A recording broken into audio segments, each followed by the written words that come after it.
Salve galera, tudo bom? Eu sou o Felipe e esse é mais um vídeo do canal Narrador de RPG. O episódio de hoje é a segunda parte do nosso especial sobre as casas nobres de Changeling the Dreaming. E algumas ideias legais em termos de regra e de dinâmicas para inseri-las nas crônicas dentro do Sonhar. Mas antes de voltarmos a falar das casas, vale a pena a gente falar um pouco da história de como que elas aparecem no cenário para os narradores e os jogadores terem ideias bacanas para utilizar elas para construírem histórias novas. Existe uma lenda no cenário de Changeling the Dreaming que há muito tempo atrás, mesmo antes da Era Mítica, os Trolls eram os grandes soberanos das sociedades das fadas. Mas a ideia é que os X conseguiram se mostrar mais nobres do que os Trolls. Por conta disso, os Trolls são tão leais e tão honrados em seu propósito de defender a nobreza, e os X atuavam como sendo os soberanos dentro do Sonhar. Se essa história é verdade ou um mito, não faz muita diferença. O fato é que a maioria dos Changelings, quando começam a se lembrar de Arcádia, a primeira imagem que eles têm de uma figura de nobreza, de um líder, quase sempre vai ser um Xi. Basicamente, quando a gente fala de casa nobre no passado do cenário, a gente está praticamente falando de grupos diferentes de X, tanto Ancilis quanto Cili. Mas como a gente sabe, em algum momento o mundo do sonhar se separou do mundo real, e com isso algumas fadas ficaram exiladas desse lado da realidade. E na ausência da nobreza como eles estavam acostumados, os próprios plebeus começaram a se organizar e se tornaram uma espécie de nobre por falta de outra coisa melhor. Acontece que houve um momento em que os portões do sonhar se abriram rapidamente e alguns dos Xi voltaram para essa realidade. Com isso, houve uma certa confusão, onde os plebeus não queriam largar seus postos de respeito e os Xi também não iam abrir mão de um título que é basicamente direito de nascença deles. Por conta dessa história, nas campanhas atuais de Changeling, é possível que tanto um Xi quanto um membro de qualquer outro Kith possua o antecedente status, que vai dar para ele um título de nobreza. É como se o Xi fosse de fato um príncipe, um rei, um magnata da história, e os outros Kiths tivessem posições como conselheiros, cavaleiros, ajudantes, damas de companhia, enfim, são componentes da corte. Existem muitos Xi que se incomodam com a presença de Kiths plebeus junto deles no meio das casas nobres. Entretanto, é como diz o ditado, nada como uma tragédia para unir as pessoas. Ao invés de gerarem mais confusão, os nobres acabaram aceitando que outros Kiths fossem entrando dentro das casas nobres. Eles não são a maioria, disparado, a maioria dos nobres e os nobres que têm títulos mais altos são do Kith Xi, mas é possível a gente encontrar outros Kiths dentro dessas casas, com suas características, defeitos e toda a devoção aos seus ditames. Em Changeling the Dreaming, o mundo real é separado em espécies de feudos, territórios, e cada território desse é dominado por um nobre de uma dessas casas. Com isso, quando você está num território que é da casa A, B ou C, aquele território vai responder às regras e vai ter uma cara mais associada com a casa mais dominante ali. E é claro que onde existe poder, existe resistência, e outros membros de outras casas podem estar ali na região para tentar ver se arrumam alguma coisa, seja uma aliança ou simplesmente problema mesmo. Tá, mas e como que isso se reverte na prática para o jogo? Muito simples. Um membro que possua nobreza, seja nobreza alta ou até um pequeno títulozinho, ele tem moral para falar junto aos caras que ditam as regras da sociedade dos Changelings. Então esses caras são os que manipulam essa sociedade em meio à condição precária de glamour na qual eles existem.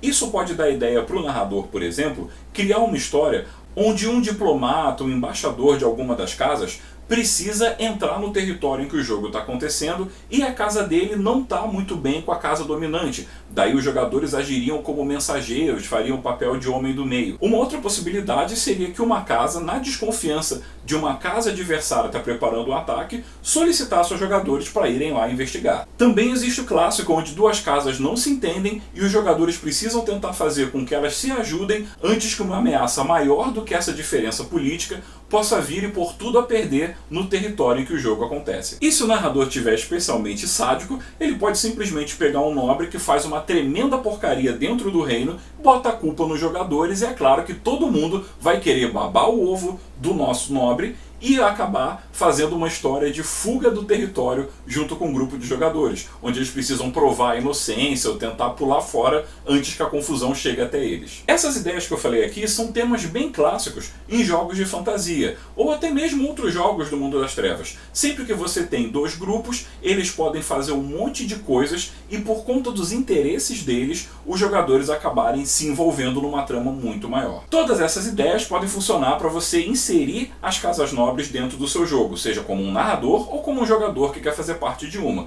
Mas não adianta a gente dar esse monte de ideia se a gente não falar sobre as casas todas. Então vamos continuar o nosso resumo sobre as casas nobres de Changeling the Dreaming.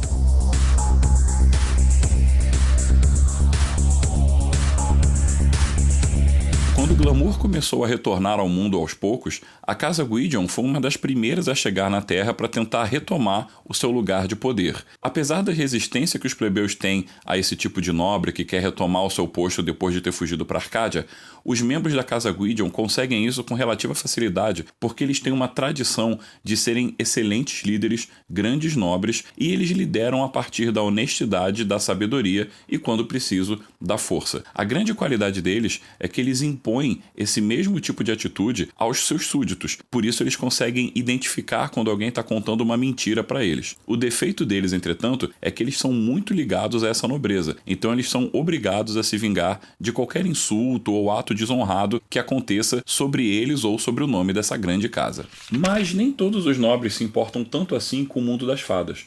Os nobres da Casa Lien são basicamente protetores dos meros mortais, e eles acreditam que a humanidade tem o seu valor, apesar de todos os seus defeitos. Isso por si só incomoda bastante a maioria dos outros nobres, e para piorar a situação da Casa Lien, durante a Idade Média, eles reconheceram na fé e na religião fontes de criatividade e, portanto, fontes de glamour.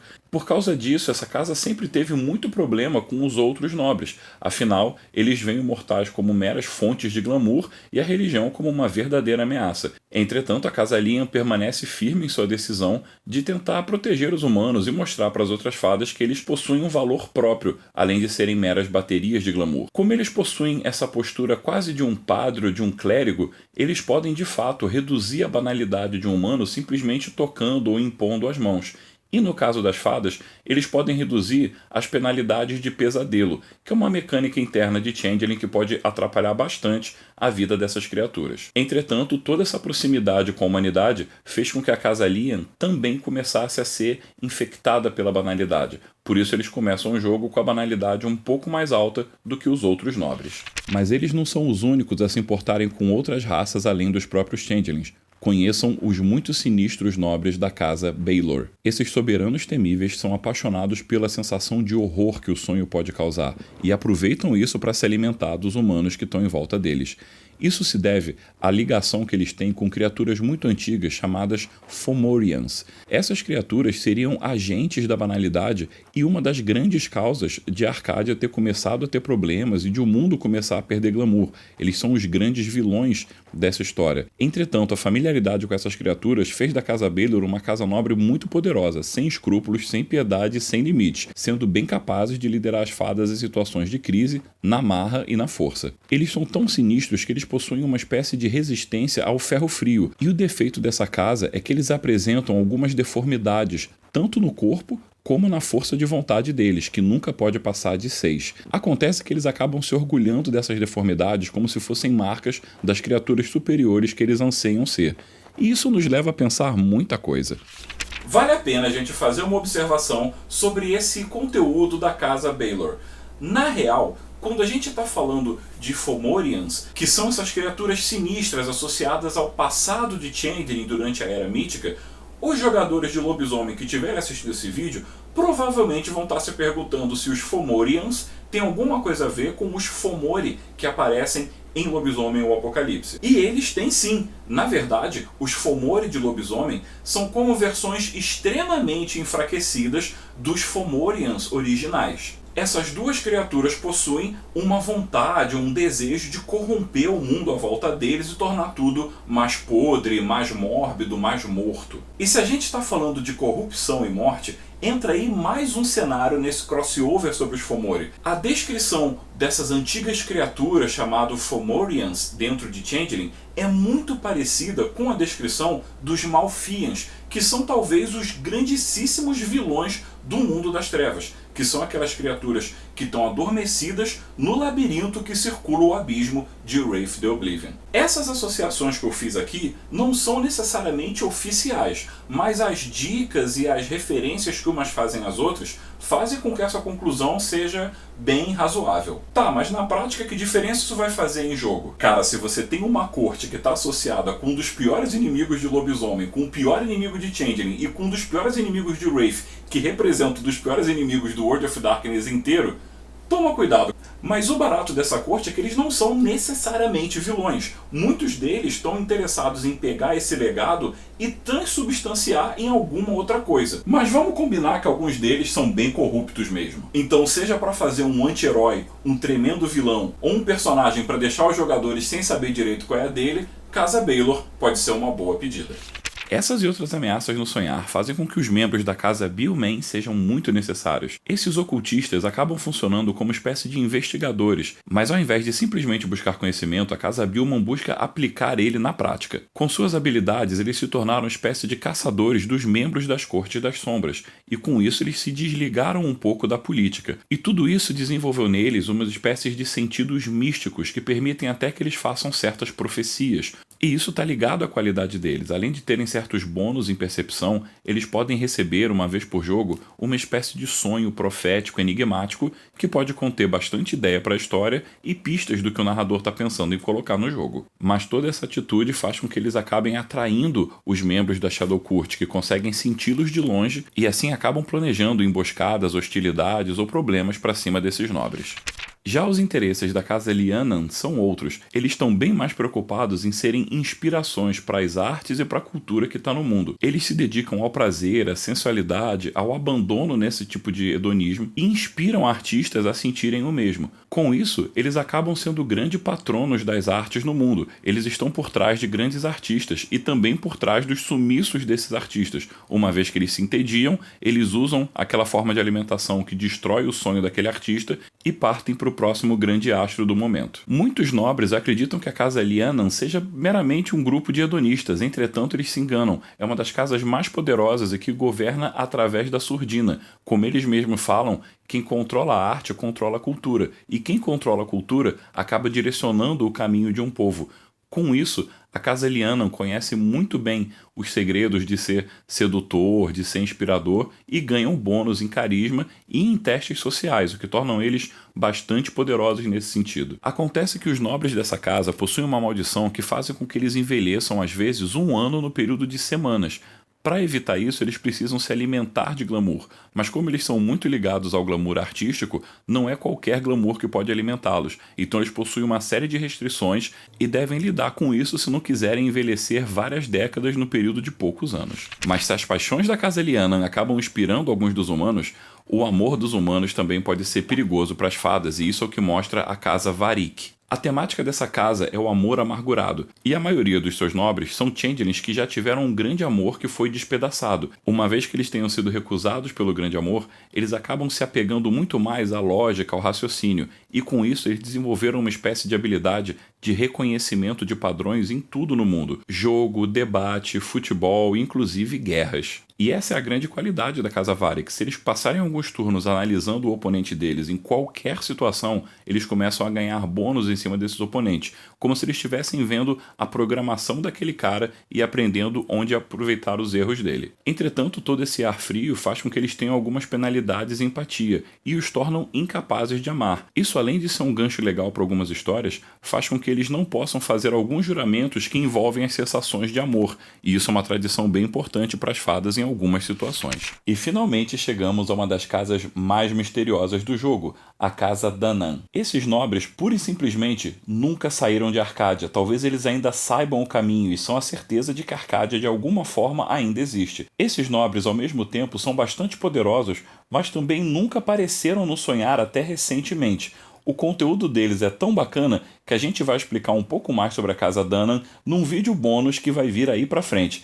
Entretanto, vale dizer que talvez esses caras conheçam o caminho de volta para Arcádia. Então, em breve, a gente faz um mini dossiê sobre essa casa que é cheia de segredos e de histórias legais, tanto dentro como fora do jogo. Bem, galera, com isso nós encerramos finalmente a nossa série sobre Changeling the Dreaming.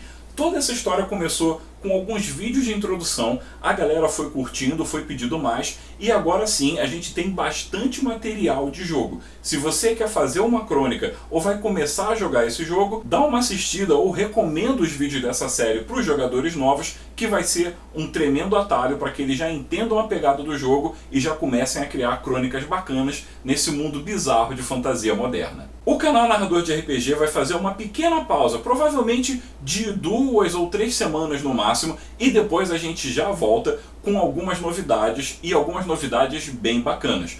Mas ninguém precisa ficar esperando para saber, a gente pode dar uns pequenos spoilers. Uma das coisas também atendendo a pedidos que em breve a gente vai tentar trabalhar aqui no canal Narrador de RPG, vai ser falar sobre Lobisomem: O Apocalipse. Mas isso a gente vai falar bem mais pra frente. O próximo cenário que a gente vai trabalhar no canal provavelmente será o Idade das Trevas. É um cenário muito bacana que mistura todos os elementos do World of Darkness com a era medieval e com todas aquelas temáticas de cavaleiros e reinos e coisas sombrias que vão acabar dando origem a muitas das coisas que a gente fala nos jogos no tempo moderno, como no Vampiro à Máscara, por exemplo. E vai ser uma chance de falar de um dos clãs que eu mais curto dentro de Vampiro à Máscara. E não esquece que a gente vai falar também sobre a Storyteller's Vault. Se você tem vontade de fazer um suplemento, uma aventura, um clã, um conteúdo de fã pro World of Darkness, talvez essa seja a sua chance de fazer isso e talvez até ganhar uma graninha. Todos esses conteúdos, galera, voltam em mais ou menos 2 ou 3 semanas. A gente se vê aqui no canal Narrador de RPG. Eu agradeço pra caramba o apoio de vocês. Então, a gente se vê no próximo episódio. Abraço!